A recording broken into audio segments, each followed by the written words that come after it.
Welcome to today's 5-minute Bible study in the book of 1 Corinthians. Today we are concluding our look at 1 Corinthians chapter 14. This concludes Paul's section on the spiritual gifts, which we found in chapters 12 through 14. And it concludes our look at chapter 14, where Paul's focus has been on the gifts of tongues and of prophecy. Now today we're looking at a couple of verses 34 and 35 of chapter 14. And in truth, this is a rather difficult passage to interpret. So let me read it, then we'll talk about it for just a little bit. Paul says, women should remain silent in the churches. They are not allowed to speak, but must be in submission, as the law says. Now, if they want to inquire about something, they should ask their own husbands at home, for it is disgraceful for a woman to speak in church. Now, when we first read this, we begin to wonder, is Paul saying that women are not allowed to speak in church at all? Is that what he means? Is this a universal principle that should be applied in all the churches? It's a little difficult for us if it is. So is that really what Paul is saying? Well, when you read this instruction, women keep silent in the churches, you got to ask the context that it's in. Now I say that because I want you to remember what Paul said in 1 Corinthians chapter 11, just a few chapters ago, when he was talking about the matter of head coverings in church, whether your head should be covered. And he determined, and we talked about this before, that a man does not have to cover his head, but a woman does. But notice what he said in that discussion. In 1 Corinthians 11, verses 4 and following, he says, every man who prays or prophesies with his head covered dishonors his head.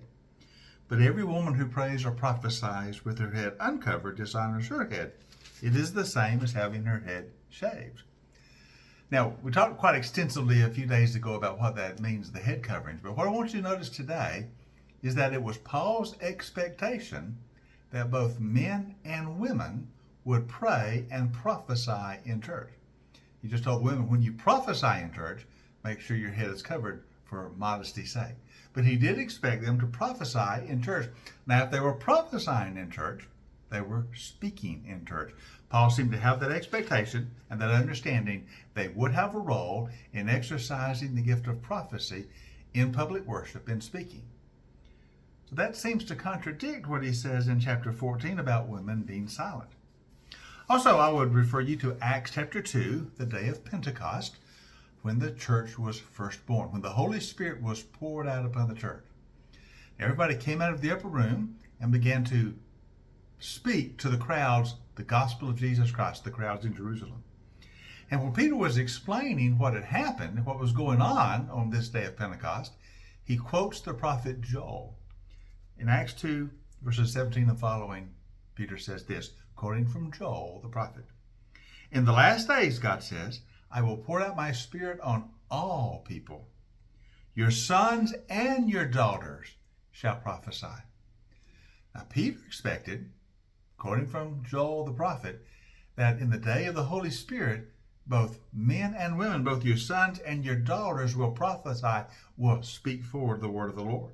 He goes on, you young men will see visions, your old men will dream dreams, even on my servants, both men and women. I will pour out my spirit in those days. They will prophesy. Did you notice that?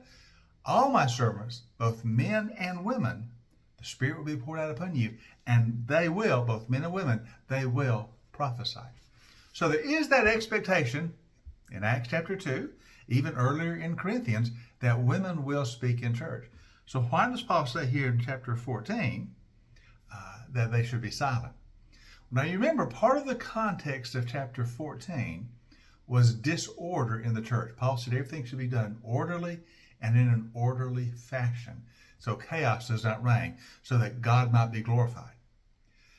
So I think we have a principle here that is not a universal principle, but in this particular situation, some chaos was being created by women asking questions. Notice Paul says in verse 35, if they want to inquire about something, they should ask their husbands at home. Now that's the key. It wasn't so much the women speaking or prophesying in church that was a problem.